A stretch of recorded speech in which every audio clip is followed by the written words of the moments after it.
എങ്ങനെ ഈ താരരാജാക്കന്മാരുണ്ടായി എന്ന് ചോദിച്ചാൽ, ഈ താരരാജാക്കന്മാരെ ഉണ്ടാക്കിയത് ഈ ആരാധന, നമ്മുടെ സമൂഹം, ഈ ആരാധന കാരണമാണ്.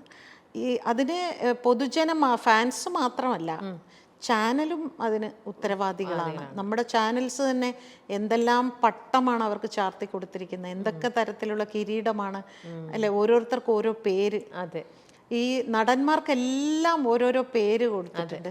നടിമാർക്ക് ആർക്കെങ്കിലും പേരില്ല. നടിമാർക്ക് പേര്, അവരുടെ പേര് അത്രേ ഉള്ളൂ. അതിന് മുമ്പുള്ള വിശദീകരണങ്ങൾ ഒന്നും ഇല്ലല്ലോ, വാലും തലയും ഒന്നും ഇല്ലല്ലോ.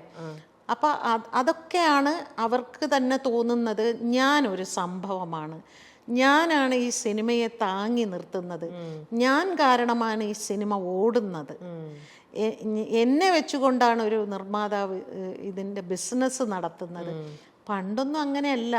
പണ്ടൊക്കെ എന്ന് പറഞ്ഞാൽ ഒരു സിനിമ ഇറങ്ങുമ്പോൾ തിയേറ്ററിൽ ചെന്നിട്ട് നിങ്ങളുടെ തിയേറ്റർ ഞങ്ങളുടെ ഈ സിനിമയ്ക്ക് റിലീസ് ചെയ്യാൻ തരണേ എന്ന് ചോദിക്കുമ്പോൾ ആരാ സംവിധായകൻ, ഏതാ പ്രൊഡക്ഷൻ എന്ന് ചോദിച്ചിരുന്ന സ്ഥലത്ത് ഇപ്പൊ ചോദിക്കുന്ന ഏതാ നടൻ എന്നാണ്.